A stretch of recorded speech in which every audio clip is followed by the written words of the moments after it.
And we're live. We are live. We're on the Twitch and the YouTube. For those of you that don't know, that's where we are. We're supposed to have a musician on today, Michelle Ryder. Not sure what happened. Hopefully she's okay. We'd love to listen to her telling us musician stories.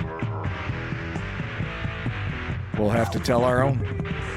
We will have to tell our own. Absolutely.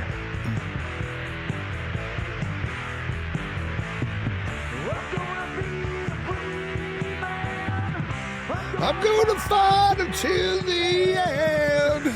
I'm going to find the answers here. I'm going to make it all quite clear. Yeah. Whoops. Where?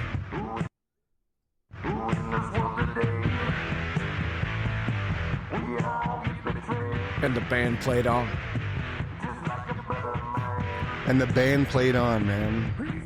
He's got a brainless mind, yeah.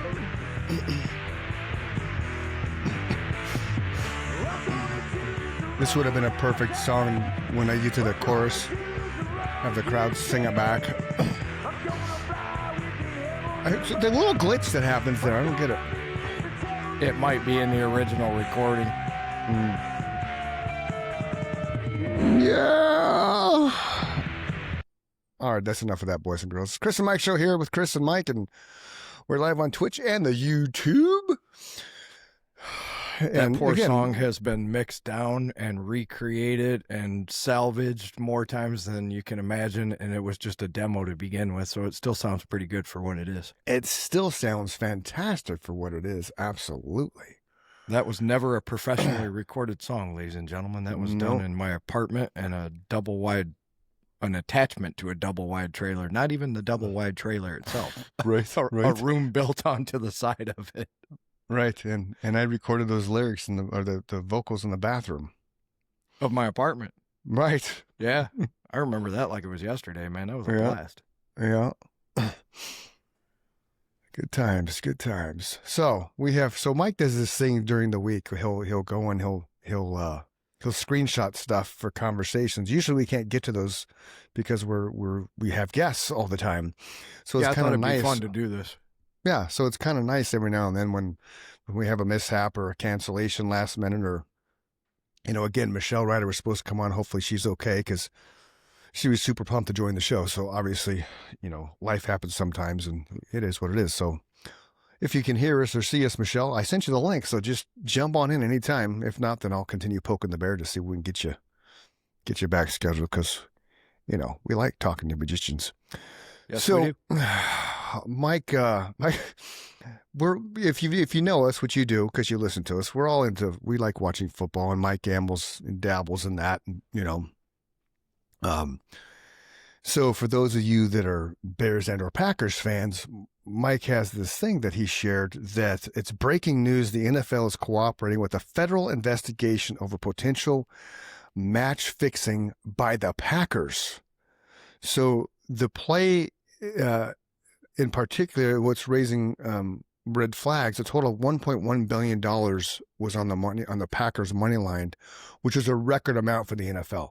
Now, I always kind of believe that if you open up, if you legalize gambling, right, which they've kind of done now across the country,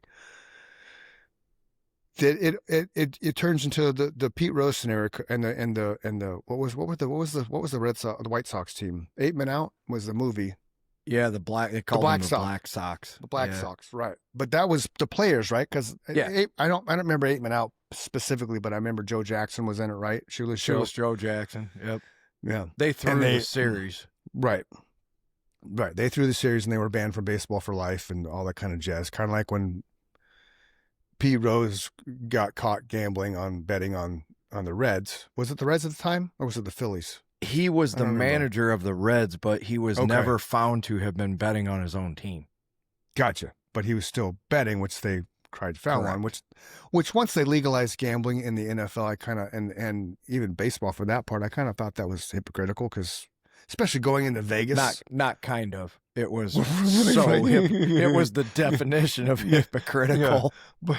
But it's kind of like with Vegas. Like I never would have thought we'd see professional teams in Vegas because of the gambling aspect. Right. And they have hockey. But what is that? What you just said, what does that prove to the world? There was a record amount of money. Yeah. And there was no way that whoever was the stakeholder of the majority of those funds was willing to give it up. Right. I mean, I can't say it was fixed because I wasn't there. And I've gotten in a habit of, if I wasn't there or I wasn't involved in it in any way, I'll say my speculation is there's some funny business going on, right? Yeah. Just watching the game, the Packers did not look like the team that I had seen the week before. And see, and I love the conspiracy aspect of this kind of stuff, but it's kind of like, if the Packers willingly threw that game, right? And I go back to the thing, the meme, or not really the meme, but there's a thing out there. I'm sure you've seen it with Tom Brady. Like he's like, if you really think the NFL is fixed, do you really think that I would agree to lose to Peyton Manning's little brother, not only once but twice? So that's where I kind of have the conundrum, because if you think I'm with you, man. Because the Dr. Jekyll, Mr. Hyde side of me. So if I'm looking at the other side of it, it's like, do you know how many people have to be involved to pull that off? Yeah. Yeah. It's the whole, did we go to the moon or didn't we go to the moon conspiracy. The side of me that says we had to have gone is the amount of people that would have had to kept their mouth shut for what, 60 years now? It seems a little, I don't know, but anything's possible. Well, it's kind of like I forget who it was, but there was a Sun Devil, college basketball player for the Sun Devils, and he was point shaving. And he was a really good basketball player. I forget who he was, but I saw a documentary on him probably a couple of years ago, and it was amazing that how he got caught up in that. And then the fact that he was somebody who actually he wasn't a Jordan, but he was a well, not to interrupt you, but when we've talked about this before, remember the two, well, I know there's one for sure. I think there was two NBA referees that actually served time for fixing games. Yeah, and that was in the era of Barkley and the Jordan Barkley era when the Suns were really good. They made it to the playoffs and shit. And that was some of the plays, some of the penalties that were called and not called during the Suns' run when they had Nash and Barkley were totally suspect. Yeah, that was the year I moved to Arizona, was 93. The Suns and Bulls were in that. I think they went 6 games or 7. It might have went 7 games. Yeah, maybe. I don't know. Jordan never went 7 games. It went 6. Okay, that one went 6. I knew it was. That's right. He never played a 7th game. So it was Stephen Hidaki Smith. He turned into a campus bookie, and he was in the point shaving and played with ASU. Oh, I forgot I can share this stuff, man. And this won't get us banned because I'm just sharing an image. Yeah, relax, YouTube. Fucking relax. Yeah. So with Mike's alluded to, we did a thing the other day, a couple shows ago. We had the little bit from Cheech and Chong. Dave's not here because Mike and I think that's hilarious. And we had a guest on the show, and I pulled it up, and I got a notification that it's blocked in several countries due to copyright. Like, really? It's Cheech and Chong and Dave. It's not even. I don't know. Anyway, but so this is the guy. A bookie, a bet, and a basketball player. This is the guy that I alluded to earlier. Remember this now that you bring it up. Yeah. I didn't even think about it till you just made the comment about how the Packers as a whole would have to do it. But so this guy was acting alone, but because he was the point guard, he kind of drove everything. So, you come up, you miss a little shot here and there, and it's all about point shavings here's how the rabbit hole is going to go deeper in the NFL. Okay. I didn't know this until all this came about, and I started going down that rabbit hole of the comments and blah, blah, blah, right? You start doing your own research. Yeah. One of the comments that I read that I was not aware of is the NFL is no longer a sports league. It's an entertainment league. Oh, of course. Absolutely. It's the NFL Entertainment League. Mm-hmm. And they were clear to go to court to make sure to change it to that. So, oh, really? Yes. Wow. That's the conspiracy. So if we want to flip back over to the other side, now there's another, notch on the belt to say that it's possible for that to happen because it's an entertainment. Oh, Okay. Organization. That's the word I'm looking for. Organization. It's an entertainment organization now. Okay, so this came up in the thing. That sucks for Tyreek Hill. His leg went the wrong way last night. Oh yeah. Wrong I saw way. It was bad. Yeah, I didn't see it, but Jake sent me a picture. Nick and I went out and checked out this new place. It's kind of like a small Dave and Buster's. It was fun.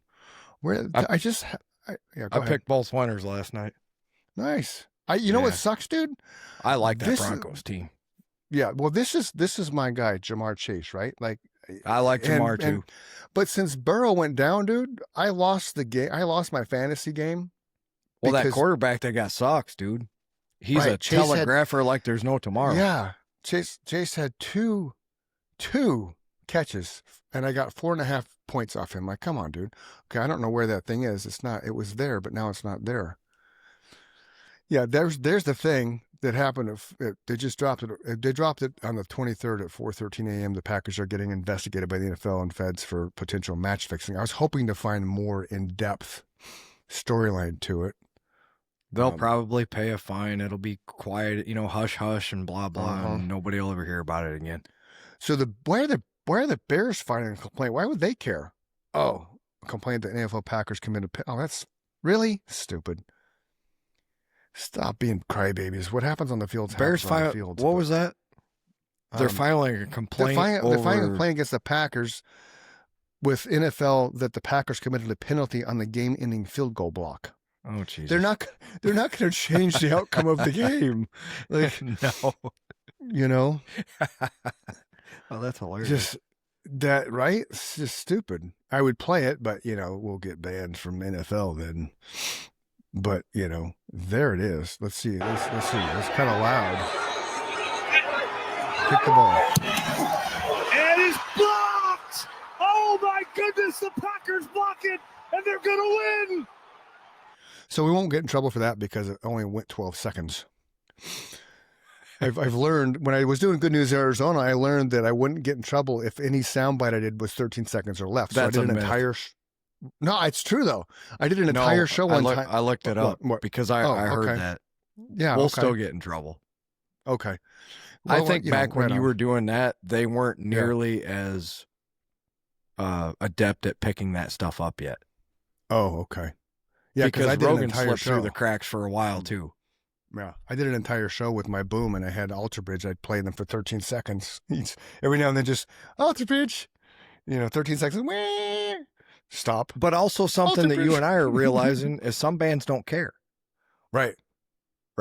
We're finding the bands that do care.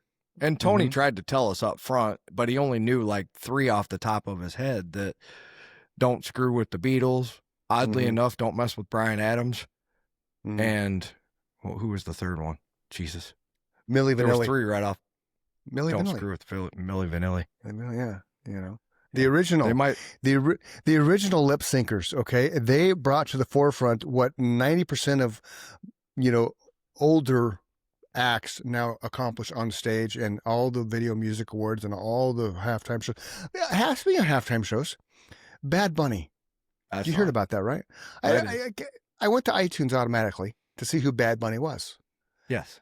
Every single album and single is in Spanish. It's not American. It's Spanish. It's Colombian, whatever he speaks. He's definitely Latino for sure.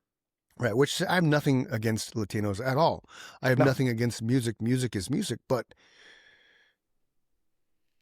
they pissed off the general population of the NFL. I saw this one thread. If you're happy with the choice, thumbs up. If you're mad, smiley face. Ironically enough, it was 57,000 thumbs up to about 48,000 smiley faces. And then all the other emojis were clicked. So here's what I have to say to those people. Awesome. It's not an accident that they picked this person, right? No. Things don't happen by accident. So if you're all pissed off that that's who's there, that's not my choice for it either. I'd like to see John Fogerty or Metallica or whoever, Black Crowes. But that's me, right? Yeah. Evidently, there is a massive amount of the population on planet Earth right now, because football's worldwide. It is. That want to see this individual perform. It's not my cup of tea, but But every is it now and really then you though? got to every now and then you got to relax and just say, okay, you know, either I'm just don't getting watch it. old, Yeah. don't watch it. Mhm. Maybe watch it and learn why somebody likes that, right? I might watch it. That's how I became a Bruno Mars fan. He did the Super Bowl halftime show. Oh yeah. I was like, Knocked it out of the holy park. shit, man, this guy was, Yeah, he's badass. I knew who he was. I kind of Right. knew a couple Right. of his songs, but when he did the Mhm. Super Bowl halftime show, I became a fan. I'm like, this guy is a talented son of a bitch. Yeah, he is. He's a. Is he Latino? He might be. so. He's also black, I think, too. I think he's half. Okay. He might be mixed. I don't know. He's our. It's this. I would say no. I'm going to say that. I got to say that better. It's Skylar's generation of Prince. Yes, absolutely. And for those of you who just fell out of your seats, trust me, Bruno Mars is one of those guys that plays every instrument, does all the stuff like Prince did, and he's so that's talented. Right. Choreographs all the moves on stage. Yeah. Right. That was one of the guys that when Skylar, because he was teen bopper, right? But that was one of the guys that I was like, okay, out of everybody you're listening to, he's going to be the one that's going to like stand the test of time. Absolutely, great way of putting it. I'm surprised Bieber's standing the test of time, but Bieber's talented as hell too. So popular, and he is very talented. Yeah. Remember Acoustic Element we had on? They talked about him and how they didn't really meet him, but they could sense someone who was coming. Yeah. And like that his was just presence, his aura was filling the room, is the way they described it. Yeah. And that's a first-hand account, I remember hearing somebody talking on a podcast one time, and they were talking about how arrogant Madonna was. And the podcast host said, of course Madonna was arrogant. You don't get to that level of stardom without having a little bit of that, right? I've described it in you. As a front man, you have to have some of that bravado is what I like to call it, where you're just that much more elevated than the rest of the audience that's out there, to the point where they don't look at you as cocky or an asshole. They're like, we're in awe of this guy, right? Yeah. That's what you're looking for, is that sweet spot of the audience doesn't hate you. They're in awe of you. Well, and anybody that stands on a stage has to have a presence. They got to own that space. Otherwise, they're not going to get very far because you're just not. I agree with that statement. I mean, I had to get up. I couldn't be a tree. You can't stand up there and just never move. But well, unless you're Dave Mustaine. Well, he's got to sing too, so we'll forgive him. But I never had to really talk to anybody, and that was it's easy to just get up there and be loud, and you can't say anything because I'm louder than you. Not you, but the audience, Right. If they shout, you suck, you just hit an E chord and they can't hear it anyway. Right. We never had that though. That would have been fun. No. That would have been fun to respond to that though. Because I would have responded to it. Even on Skinhead Night, we didn't get booed off the stage. Well, that's because the way I looked, And boys I'm and girls just saying, you would think yeah. Oh yeah, that came out wrong. My head was shaved. My head, yeah. We got booked on a bill with all skinhead bands except for us, because Chris had shaved his head, and it was like 1994, and it was people didn't do that.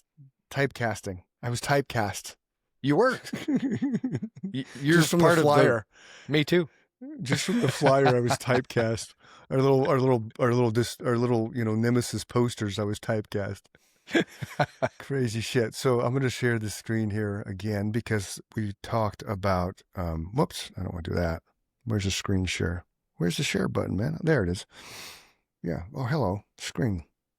Mike and I, before today's show, he brought up the Queen's Gambit, and he just watched this on Netflix. So give us your rundown on this series. Well, it's all about this lady that basically owned the chess world when it was 100% a man's game, right? Women, they played, but they weren't supposed to talk about it and blah, blah, blah. She became the first grandmaster. They dub you the grandmaster. She became the first female grandmaster. But at the end of the series, they made a statement to say that she had never beaten a man. So she ended up suing Netflix for like $5 million because not only did she beat a man in chess, she beat 59 of them on the same day. Wow. Yeah, that's amazing. They all lined up, and she played them all at the same time, and she beat every one of them. So and they said it wasn't even close. It was a slaughter. So what's this person's real name in real life? I sent you. Beth Harmon. Is she autistic? She's not declared autistic. Was heavily coded as such, and rather than playing into stereotypes, one can imagine how lazy interpretation of acoustic chest prodigy would come across. Taylor Joy. That's not the actress, man. I was thinking that was the actress, not the friggin'. Yeah, that's stupid. Okay, hold on. Let's go to your thing. What is it? It's called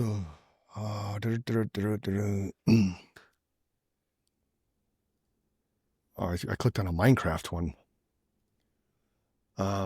Nona. Wow, that's a name. Nona Gas. I don't know how to say that. Nona. Yeah, she was foreign for sure. Just a little bit. Oh, that's the trip, man. That's the beautiful thing about a Mac. I just copied what you text me, and it pulled that screen up. I'm still sharing the screen, right? You see this? Yeah. Okay. That Minecraft one is fascinating too. You got to read that one.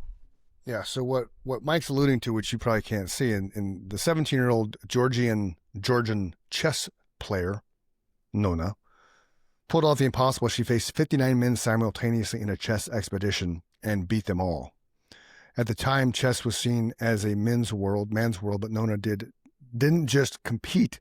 She dominated. By 78, she became the first woman in history to earn the title of International Grandmaster, a rank once thought unreachable for women. Fast forward to 2020, Netflix The Queen Gambit became a global hit. And as Mike just alluded to in the final episode, the show incorrectly claimed she had never faced men in her career, a bizarre dismissal of the actual achievements for Nona, which really, Netflix, like, you need to do better than that. You would think that with the Google machine, hello. Do a little research. Yeah. So she did something a few would dare. She sued Netflix for defamation, demanding accountability, and Netflix quietly settled. Reports confirmed she walked away with about $5 million. Here's the twist. She was underestimated as a girl with a chessboard, is now remembered as the woman who not only crushed men across the chessboard, but also forced a streaming giant to admit its mistake. And Why think it about matters? how... Go ahead.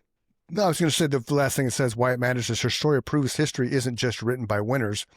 It's rewritten when people refuse to let their legacy be erased. Oh, I like exactly. That. Yeah. And think about how stupid we were. Like, I guess the word is ignorant. Think about how ignorant we were as a human species to think that a woman couldn't beat a man at a game. Yeah. As simple as, not as simple, but as non-physical as chess. Of course, 12 women or 11 women, or what is there, 12 people on a football field? Jesus. 11. I should know that. 11. 11 women are not going to be 11 300-pound men, right? No. There's such a thing as, okay, now it's just ridiculous. But right, if you're putting brain power to it, I would venture to guess that women are probably far smarter than men over time. Nikki taught me how to play chess, and I think I've only beaten her once in 30 years. There you have it. I we don't play it. We haven't played it forever, but I really believe I only beat her once. She's in the other room, otherwise I'd holler at her. Is that Michael? We have a live stream chat. Hi guys. Hi Michael. We're doing well, man. If we're doing well, man. We're excited to have you on the show here. You're coming up. Your episode's coming up. Looking forward to it. Coming up.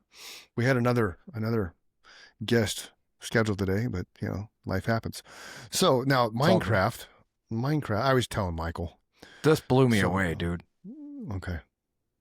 So I actually thought it was very cool as far as the human spirit goes, what people will do to make sure that they have access to information. Yeah. How come I got to be the little guy? Huh? How come I got to be the little guy?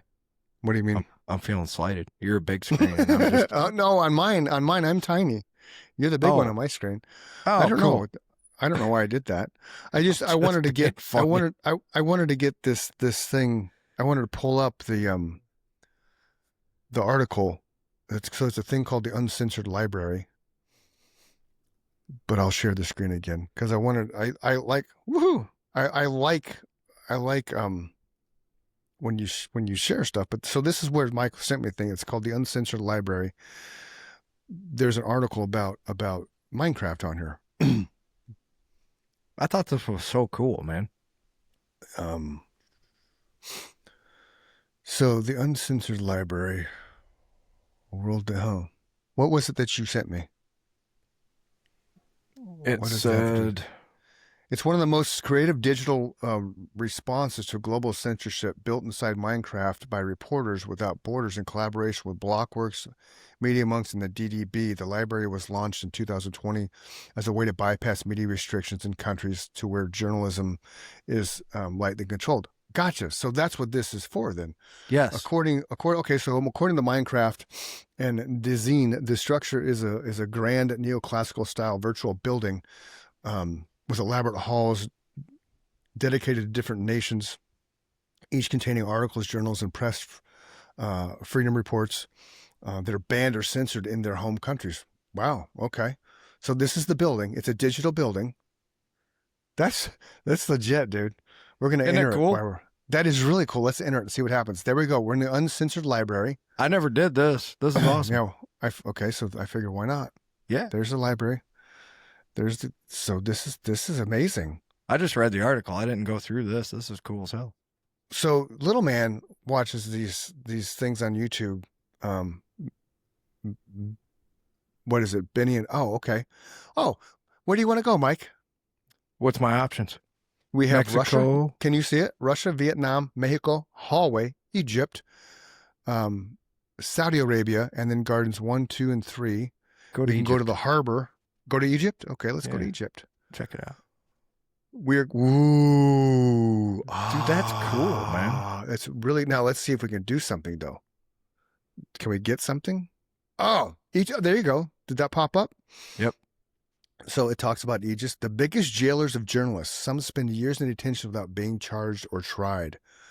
So I'll let you boys and girls go read that on your own. But let's open this. Harry Potter in an Egyptian prison. Huh. Interesting. So cool, man. And it's all built in the Minecraft world, which is even more fascinating. And they say that even they don't have access to shut it down. Like the Uncensored Library? Yeah, they've coded it so even the people that made Minecraft don't have access to ever shut this down. Wow. So if you read the bottom of that, it says the project is regularly updated and has been downloaded over 200,000 times, making it nearly impossible to take down even by its creators. Wow. It is a brilliant fusion of gaming, activism, and digital preservation. I thought that was really cool. So we could download this thing and actually like go. Yes. Because in that one room we were just in, right, in Egypt, let's go to a different room. Let's go to Mexico. And they made it downloadable so that if we'll use North Korea for an example because they're an extreme, where they have their thumb on the pulse of the internet, right? Do you see what happened? That's awesome. It pulled this guy up, not to interrupt you. So it's what Javier Valdez has to say about Mexico. It's different than Juan Valdez in his Facebook. Right? Oh, check it out, dude. There's people on the. Why can't I open that up? See, so maybe when you download this, that's when you can go learn about these people and grab something off the wall. It's like a digital Library of Congress, I'm thinking. Yes. Right? Yeah, exactly. That's a great way of putting it. Wow. Only worldwide instead of just the United States. Yeah. Well, that's fitting that there's a cage in Saudi Arabia. Is that what the gold has? What's that say? It says Saudi Arabia, the number of journalists and citizen journalists in detention has tripled since 2017, and it's amongst the world's top 3 countries with the most journalists in prison. Most are being held arbitrarily and are likely subjected to torture, which is almost systematic for prisoners of conscience. And it goes on. Also responsible for 9/11 mostly. Yep. Just in case people didn't know that. Yep. Oh, can we go in there now? Go in there. I want to go in there. I can't go in there. Open. Oh, that's how. Okay, cool. So then now you have the articles and stuff. Fascinating, man. Which that one was titled Saudi Arabia was not always this repressive. Right.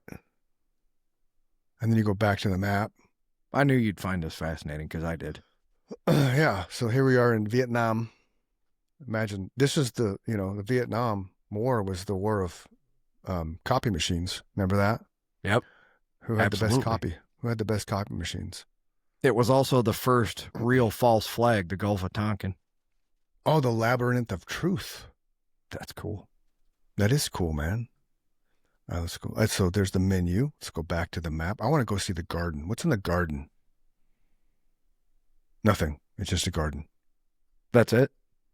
Yeah, just a garden. I can't look at flowers or anything? No. But yeah, this is amazing. It is really cool. Yeah, watching, little man watch that Minecraft show. You can totally tell it's Minecraft made. Yeah, I got a couple nephews that play Minecraft. What's on the harbor? Once they get into it, man, they're totally hooked. So it must be a fascinating game. Jake played it for years. He probably still does. What's this RF1? Oh, no freedom without press freedom. Look at all the gold. That's cool. Reporters Without Borders, RSF, is the world's biggest NGO specializing in the defense of media freedom, which we regard as a basic human right to be informed and to inform others. That's why I like this. Yeah. Oh, the podcasting? No, just this idea of having this library inside Minecraft that's basically indestructible. Right. And free to everyone, just to know that knowledge is out there. I just thought was really cool, man. Yeah. I had no idea this was there. I want to know what the gold bricks are for and why we can't grab them. Because they weren't in any of the other ones, right? We didn't see gold bricks anywhere else. No. There's Russia. No gold bricks in Russia. Why isn't the United States in here? Oh, because we don't torture reporters and stuff, probably. As far as we know. Right. They're doing all kinds of things. The entrance. There's the entrance. The Uncensored library. That's awesome. And I wonder what's in the dome. Oh, that's cool. So that's all the countries that are participating? That's all the countries. Truth Finds a Way, the Uncensored Library. That's amazing. Yeah, go check it out, people. It's really cool. Go in the hallway. Yeah. That's amazing, man. Because when I Googled it, it didn't really show up until I clicked something and then okay. Wow. That's amazing, dude.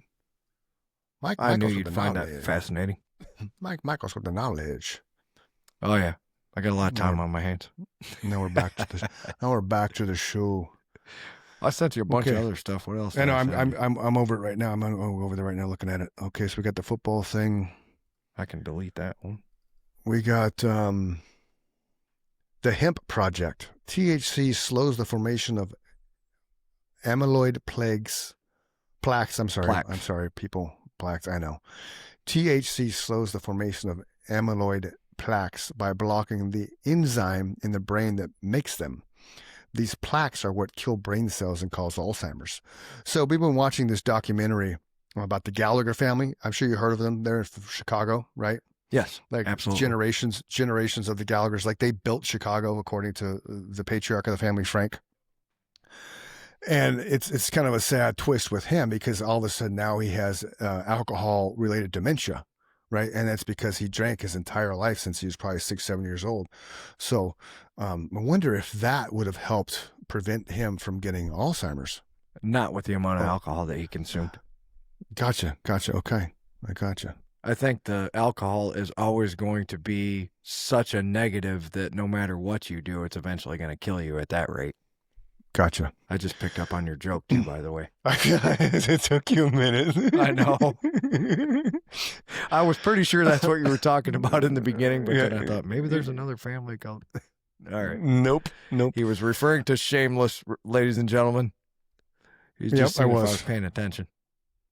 Well, I knew you were paying attention, but sometimes my dry wit. Sorry for clearing my throat. I got it. Okay, I'm going to share the screen again because this is something else that Mike shared today. Mr. Warren Buffett. Oh, this blew me away. Yeah, so Warren Buffett and Coca-Cola. Now, understand, when he got into Coca-Cola, it was laced with cocaine. Okay, that's when we imported it from Colombia. He's not And that it- old. He is. How old is he?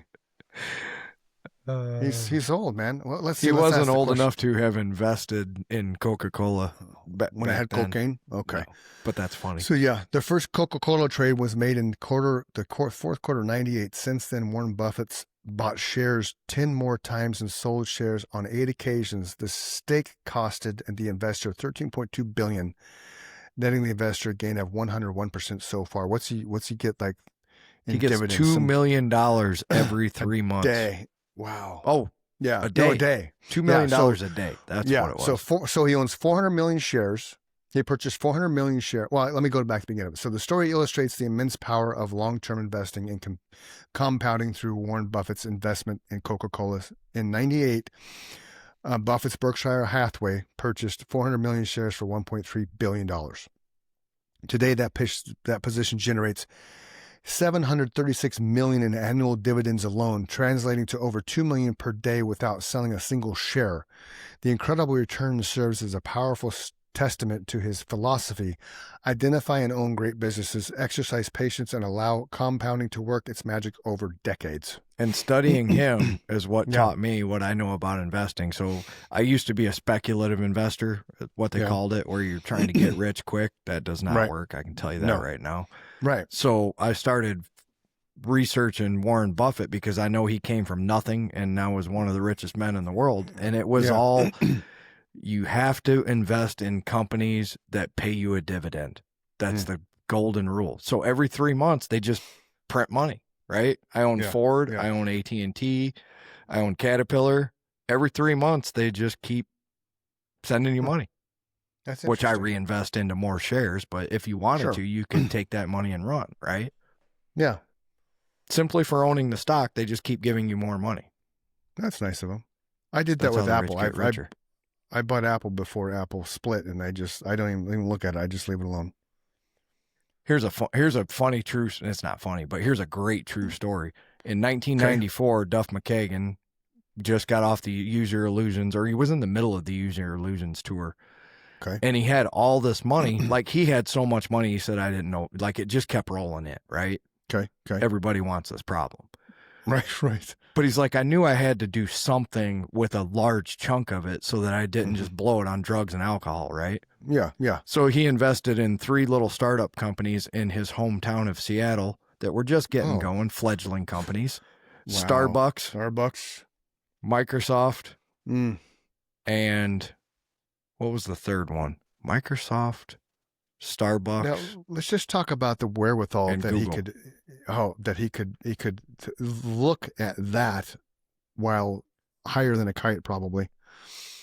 And he didn't just invest a couple $100. He put $100,000 in each company. So imagine Good for how him. much that's Yeah. grown from 1994 until now. Yeah, good for him, man. What you got there? This is the Time Pyramid. It's a work of public art by Manfred Leiber, under construction in Wemding, Germany. The pyramid began in 1993, the year of the town's 1200th anniversary, with a new block added every 10 years. The structure should consist of 120 blocks when complete, after 1,190 years in the year of 3,183. Provided everyone plays along. Right. Right. So you can see that, right? Yeah. So What are the chances that we get to the point where some asshole's just like, I ain't putting no more blocks up there? Well, what's crazy, so they just put a block up every 10 years. That's insane. Yeah, so I guess his point is it's going to take till 3,183. 3 years, yeah. I'm not sure. I don't know. You're not going to be alive to see it. No, nobody watching this show right now is going to be alive. You're all going to be dead. You're going to be in the ground, corpses. You're welcome. Have a nice day. 1,190 years. It is weird that the screen turned the way it did on our show right now. So your next thing, weird facts. We're gonna share weird facts, boys and girls. Wait for it, because I like weird facts. I like to pull this up in the Google machine. That's why I gave them to you. I know that you did, man. I know that you did. Gonna make sure I'm pulling up the right thing before I share. I did pull up the right thing. Yeah. Don't get nervous. Don't screw up. No, well, when my daughter was younger, she typed in Britney Spears and spelled the name wrong when the internet just became, part of life. And it wasn't Britney Spears that was bent over a table with 17 men. So, whoa. So we always make sure we're sharing properly. So weird facts: in Reston, Virginia, a patient set his smartphone to record pre-op instructions before a colonoscopy and forgot to turn it off. After the procedure, he discovered the device had captured the entire operation. The audio showed the team making insulting remarks about his masculinity, health, and personal characteristics while he was under anesthesia. In 2015, a Fairfax County jury awarded the patient $500,000, $100,000 for defamation, $200,000 for medical malpractice. They were making fun of his manhood. And then 200,000 in punitive damages. The case widely highlighted patient rights and professional conduct standards. Now, how many times a day does that happen? Oh, right? Like that guy. He's got such a little dick. Yeah. So when I had to go get that what the fuck was it? I had to get that thing. I forget what the hell it was called, but it was terrible. They had to stick this thing down my dingling. We talked about it. I remember. Right. And when I left, I was thinking, okay, the nurse, how many of those procedures do they see a day? So when they go home to their spouse, assuming they'd be married, and he wants to get it on, I mean, no, I've already seen 30 of those today. I don't want any more. Imagine a first date with that chick. What do you do? Oh, I handle men's penises about 30 times every day. Every 11, every 31 minutes or something. Yeah. I would just open with that and then watch the face. Oh, but I work for a urologist. Oh, because you're either going to have one or two reactions to that, like, all right, or what? And so that would be crazy. That's hilarious. That is. So I'm going to see if this can come up. I don't think this will come up, but because this is a picture you sent about AI created songs, 30,000 artificial intelligence created songs uploaded per day to Spotify. So this guy named Tony Castellano, in just a matter of months, AI music now makes up a significant part of the daily tracks delivered to music streaming platforms. It's just a matter of months before every indie artist is buried by it and will never be able to succeed in these platforms. You can say what you want about never replacing human music, but Tony Castellano begs to differ. It's going to happen. Scratch that. It's already happening. Good luck out there. 30,000 AI created songs, man. I've been seeing more and more articles about how that's killing independent music. Oh, yeah. I don't doubt that. Well, I mean, Napster killed independent music, right? I mean, that was the end all. Like we all hated Lars. And then we realized 20 years later that we shouldn't have hated Lars. Actually, I would say it killed the record labels, right? Yes. Good point. So Napster killed the record labels. Independent music was still able to flourish, but it changed to now we're being paid by our gigs, where we didn't used to, we didn't make shit at gigs back in the day. It was, if you sold CDs, that's how you made money. Now it's the opposite. Right. You're making money on touring, and you're not making any money selling actual physical copies. Yep. So, a morbid knowledge in Poltergeist, 1982, they're back. There's a poster of Super Bowl 22, which was held in 1988, displayed in the kids' room.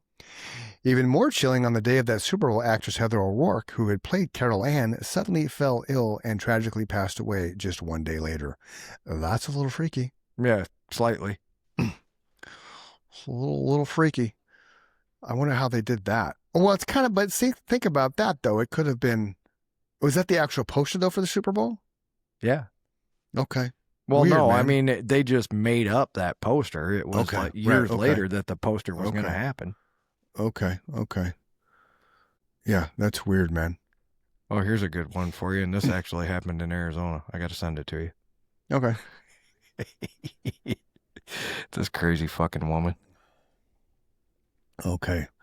Oh, it's titled Bad Friends. So let's see what happens when we put this in the Google machine.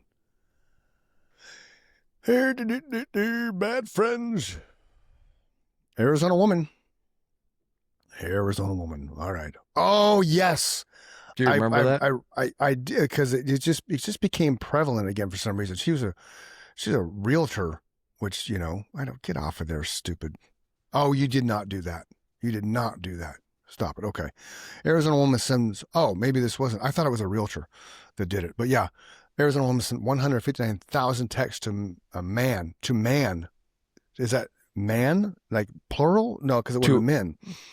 So bad. Wait, good headline. Good headline there. You missed the important word, a letter. Yeah. Yes. Arizona woman sent 159,000 texts to a man she met on a dating site. Yeah, so she's accused of sending him more. Well, now this says a Phoenix woman accused of stalking a man she met on a dating site and sending him more than 65,000 text messages, apparently sent more than twice that many. Jacqueline Aids, 159,000 text messages, some were threatening over the course of nearly 10 months. Change your number, dude. Just change your number. I had a message yesterday from somebody named, I don't know, I don't even remember now. Actually, this is brilliant, dude. I did this. This is going to tell you how Facebook does their shit, right? This is going to be a trip. Okay. So I posted this golf ball on my Facebook page, which was, I saw it. It was a funny bit, right? Like it was it was funny that, oh, this is comical because, I'm going to pull it up and I'll share it so you can see it, everybody. And this leads down a rabbit hole, which is why I'm going here. Okay. So, sharing the screen. Okay. So this right here, if found, give to your mom, I'll pick up later. Funny, right? Right. So I'm laughing again. Right. So then I put this up. How many golfers do I know? Because my friend Andy, hi Andy, he had commented on here. Sorry, I win. My daughter found this at San Jose Golf Course and said, Dad, I bet she's single. Okay. And there it is. Jamie, right? Right. So me being me, I didn't realize it was a contest, So he sends me a private message. He's like, dude, we should do a post where you find out golfers that just show the golf balls they found. So I post this, okay? The 28th, which was Saturday, 2 days right? ago. 2 days ago. Kid you not, man. The next hour or so, I get a message on my phone. Hey, do you want to go golfing today? I was like, number not. I was like, it gets better. I was like, number not saved. Who is this? I don't know. 20 minutes later, oh, it's Vivian. Okay, I don't know Vivian. I responded. I won't share how I responded here. It wasn't. I didn't cuss or anything. I just kind of laid out a picture, and I was saying it as Nikki was on the other couch when I was typing it. And she's like, "Oh, you are not saying that." I'm like, "Yes, I am." Well, now I gotta know. Well, I'll tell you off the air. It was yeah. I'll tell you off the air. But anyway, so that just kind of shows you how in tune your phones are with everything around you, because legit, I posted, how many golfers do I know? And then within an hour, I get a random message. Hey, do you want to go golfing today? From somebody you don't know. I don't know. This number's not saved. Who are you? Oh, it's Vivian, blah, blah, blah. Okay, I don't know you. Like, so that's a trip. It's bad enough that I went on the Arizona Department of Real Estate, Arizona School of Real Estate and Business the other day, trying to find commercial real estate courses because I want to get commercial real estate. So, that night when I opened up my phone, to kill brain cells by scrolling, I had about 7 different things for commercial real estate ads. Oh yeah. Okay. I searched on my desktop and somehow it translated to my phone into Instagram. And all of a sudden I'm getting It's commercial the real cloud, estate man. stuff. It's So insane, dude. Your name, my name, our Mm-hmm. accounts are all linked to the cloud. So now your phone, your TV, my laptop, my iPad, no matter where I do my research, it does the same thing to me. It transfers to my phone, my iPad. Doesn't matter where you searched it, it's on every device you have. And I'm convinced that's, just the fact that we're all wrapped up in the cloud. Mm-hmm. Yeah. It's kind of like Dennis talked about, right? That the more and more AI presents itself. Dennis Campbell, somebody had on the show he's been in the AI field for 15 years. He started when he was 20. He's 35 now. So, the dude just, if you're looking for an AI expert, go find Dennis Campbell because it's amazing. Absolutely. So now I decided we're going to jump on our page. Oh, look, I think there he is. There's Dennis Campbell. It's Dennis Campbell. Where the rest of the general market that doesn't see the real value in what this technology can be, because it's not like, I don't see it as something that's meant to supplant reality. I see it as something that's meant to help extend reality, help give people alternate versions of how to view reality, and then use that as a tool to help make the real reality better. So Man, the I never gaming thought thing is about cool. that. You're right. It was totally geared toward gaming, because that's what got me into it. Was a friend of mine had the Oculus and I played it and I'm like, wow, this is awesome. But I don't want to get wrapped up in another gaming system that is going to suck. I just don't play games anymore, man. It's a trip, Mike. I almost just responded to you as you responded to Dennis, because that's you were responding to me while we were on the show. Well, we got suckered at the same time. That's then. Weird, wackly. Yeah, I see. Michael even knew it was a shameless joke. Good job, Michael. Good job, Mike. He's like, my kids played with him when they were. My kids played with him when they were little. We've been on forced 12-hour days, so my brain's not working all the time. That's funny. Let's see what else is weird in the world. Weird world. Is that the last thing I sent you? Facts and yeah, that was the last thing you sent me. I'm going to weird world facts. I don't like how they've. This is a trip, okay? This is where the internet's coming, which is why videos and things are so important now, okay? Just I typed in world facts and history, okay? And the first thing is AI mode, okay? It's the first thing that pops up, okay? Which is interesting. Usually when you clicked all, the videos wouldn't populate up top like that. But that's where things are going, which is just crazy. So that's why hashtags and consistency, because then you have your images, right? Which, I automatically, my eyes went to this one. What is this? 28 weird history facts revealing we've always lived in a strange world. Okay, during Prohibition, you can see this, right? Yep. Mike, can you see this? Okay. People had to get creative with hiding alcohol. The woman pictured here is showing off one of the more creative methods of hiding booze in a cane flask. It was a cane right there. A cane flask. That's awesome. That is awesome. Number 2, December 1945, George Patton's dog Willie on the day of Patton's death. That's common. That's a lot more common than people think, though, because your pets just are part of you, Well, they become part of your family for sure. Right. The Roy Postometer was created as a lie detector-esque machine that was designed to gauge the emotional response of a kiss to see if the person was actually enjoying it or not. Interesting. So here's an interesting fact about the female species. They now know that women who take birth control. So here's one of their best defense mechanisms is they know who they're attracted to by your smell. Okay, right, science understands that's the pheromone. Right, that's the pheromones concept. Birth control blocks it 100%. Really? Yes. Wow. So I just listened to a doctor lay this all out. I mean, this is scientific fact now. So his point, what caught my ear and made me listen to the rest of his explanation was, he said, I'm pretty confident I understand why the divorce rate is over 50%. So if you think about how long women have been on birth control and the ever increasing percentage of divorces, not only in the United States, but the world. Right. women have lost that ability to know who they're attracted to if they've taken birth control for any length of time. They don't know that. That would explain why Catholics and Mormons are married forever. So here's what happens. Yeah. That's funny. Yeah, there you They have kids to get off the birth control, and then they realize they hate the person they're with. Right. That's crazy, man. And they can't understand why. And that's why. Interesting. Yeah. There's another crazy fact for you, buddy. Yeah. Playgrounds in the early 1900s were far more unsafe than they are today. This thing is practically begging for a lawsuit. Look at that. You're not sharing anymore. Oh, well, what's up with that, man? Share the playground. I know the playground was dangerous for just us. Right there. Look at that. Yeah. Yeah, we had crazy shit like that. Yeah. That's how you learned, man. Oh, the Beatles. The last photo of all four Beatles while they were still in a band together.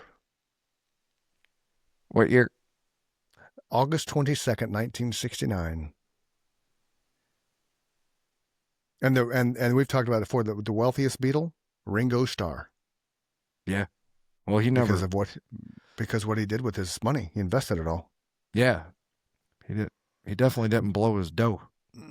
So this is Maria Spelterini, one of the biggest badasses in stunt history. Not only was she the only woman to cross Niagara Falls on a tightrope walk, as pictured here, she did it with peach baskets strapped to her feet. She also crossed it blindfolded twice. This is proof that aliens exist. There's also there was a movie made about it, and I'm pretty... Yes, well, it with a might guy, have been, though, but it was with a guy. They had a guy did doing it between the Empire State Building and another building, right? Yeah, the dude from Joseph Gordon-Levitt, the guy that... Yes. That guy, Third Rock from the Sun. That was how he got started. Oh, my God. Dude, this is epic. This is epic right here. See these women? Yes. Smiling faces, like just, bring home to mom, Yes. Just wait for it. 12 Soviet Union soldiers in 1945 with 775 confirmed kills between them. Badasses. Wow. Yeah. Wow. That's why you don't screw with the Russians. Even their women are badasses. Right. So we were talking about space earlier. During the Apollo 16 expedition of the lunar surface, astronaut Charles Duke left a laminated photograph of himself and his family on the moon. It's still there right now. Okay, prove it. Prove that it's still there right now. It's right there in that somebody. picture. I know, but somebody go prove it. I can see it. I want somebody to go up there and take a picture of it with their iPhone. A portable TV prototype developed and abandoned in 1967. That was your first original Oculus goggles. That's crazy, right? Story. Yeah. That dude was ahead of his time, man. That's hilarious. Bowling. A crew of preteens work as pin boys at a bowling alley before the automated mechanical system was introduced. Interesting. So you bowl, they hop down, pick up the pins. I kind of figured that's how they did it. I thought about that after I started bowling. It's like, what'd they do before they had this machine? Right. Look, there's Vladimir Putin in 1970. The year I was born, with his classmate during a party giving off strong Draco Malfoy vibes. I guess, I don't know how that's a weird history moment. Original Ronald McDonald. Where's that music coming from?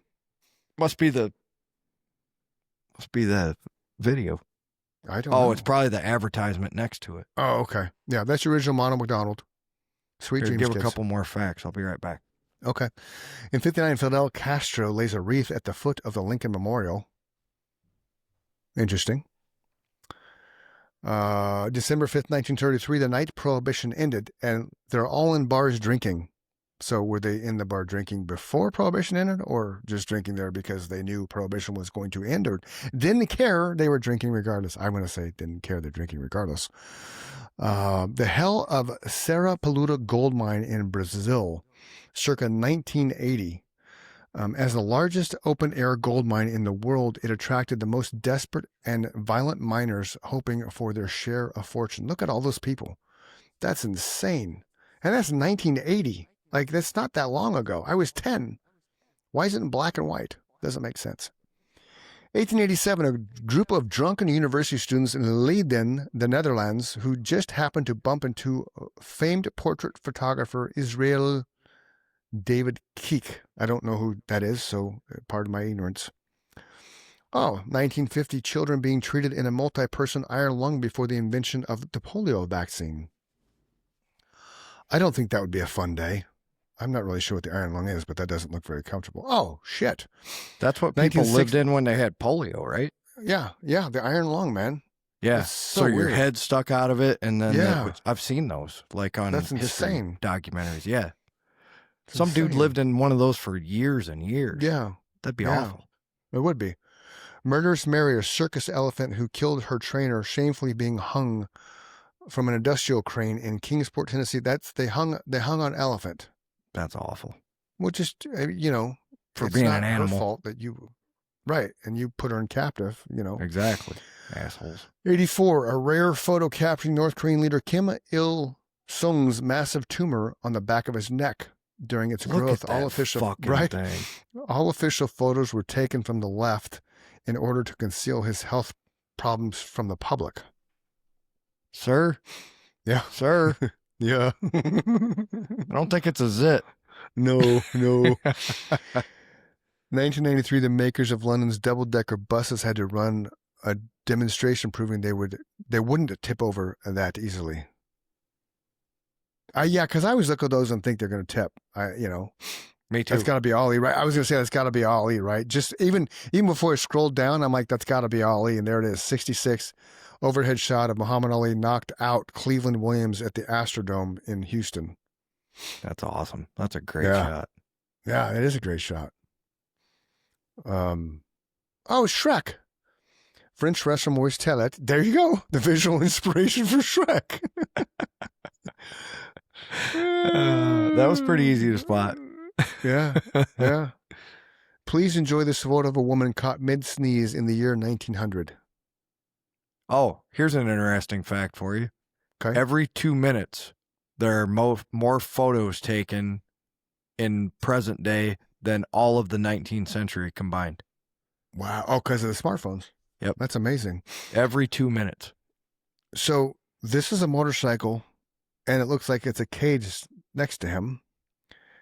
A police officer transports a convict in a mobile booking cage in 1921. That's crazy. A mobile booking cage. Mobile cookie. Oh my, ice cold cold whiskey. Now you're talking our 1960. language. The EVA whiskey vending machine debuts at the second automatic vending exposition in London. My parents were 10.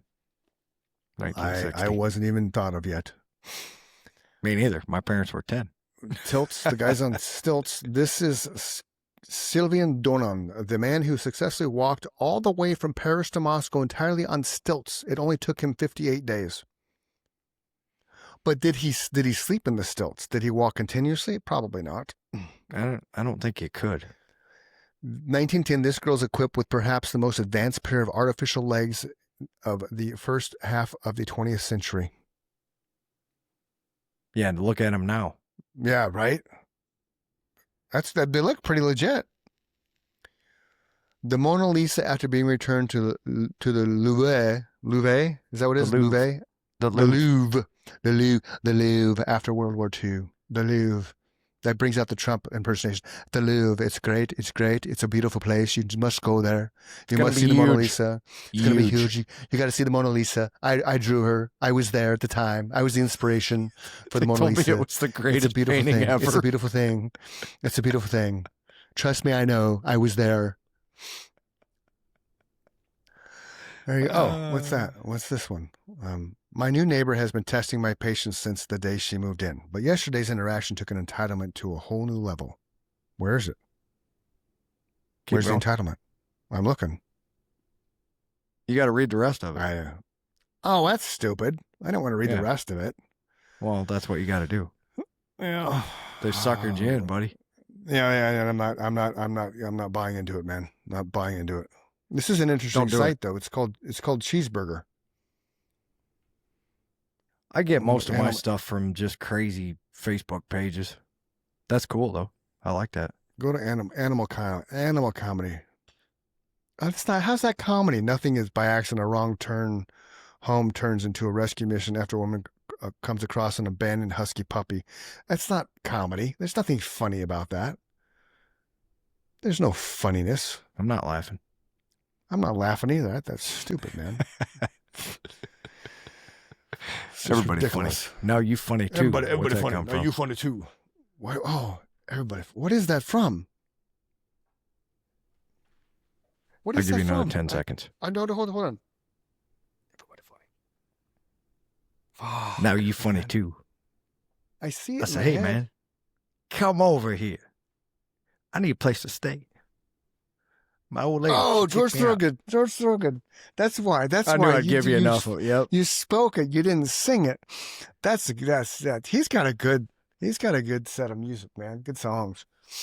Great concert too. So much fun. I've always wanted to see him. Just never was the right time. Because he looks like he'd be fun in concert just because of his songs, his music, and it's George Thorogood and the Delaware Destroyers. He was amazing, and his band was amazing. Yeah, a lot of bluesy background with those guys for sure. Oh yeah, but he told a lot of cool stories. I mean, the guy's played probably 5,000 shows in his life. Yeah, right on. That's cool. All right, we're gonna wrap this puppy up. I know you got stuff to do. That was a fun little going down the rabbit hole of the interweb, Google machine, of course. All the stuff. Awesome. So Michael, thanks for tuning in. As always, Absolutely. We appreciate you. And then Martha, we'll see you Friday. I'll make sure send her a message when we get off this show right now to, I'm going to start asking for people's number so that way I can text them because not everybody, everybody's attached, but everybody should be attached to their emails and everything because smartphones, I'm with you. I was trying to hanging by their phone, waiting for their records deal, and But when you make an appointment, unless life happens, I guess it does. That's why hopefully she's okay because we've never had a musician not show up. Whether it's that one, but that was a time difference thing. Yeah, that was a misunderstanding. But they're coming back in December, so it's all good. All right, boys and girls, it's Chris and Mike show. Again, if you're feeling sad, sorrowful, or depressed, suicidal, don't do anything stupid. Somebody will miss you tomorrow if you don't wake up. You are loved. You will leave a hole in the heart. So text 988 if you need somebody to talk to. If you can't find someone, you can also go scream in a pillow, go journal, go outside and run, go work out. Do something to alter your state of mind because tomorrow will always be a better day. For the Chris and Mike show, I'm Chris. He's Mike. Love you, brother. Love you too, man. Peace. Thanks for tuning in, everyone. Absolutely. We'll see you all again on Friday. Peace. Later.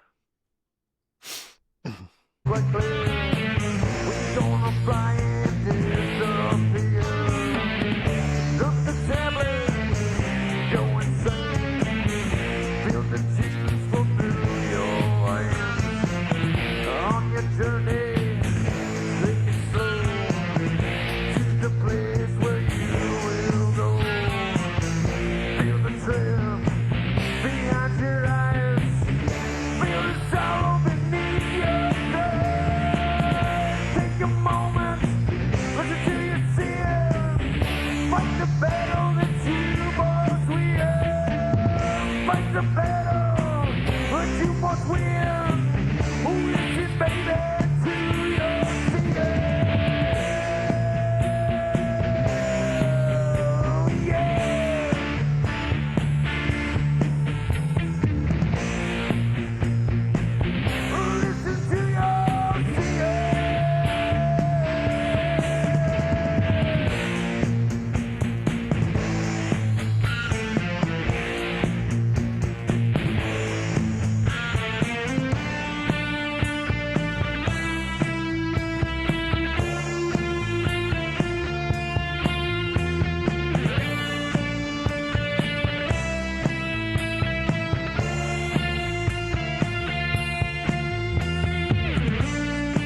reshaping.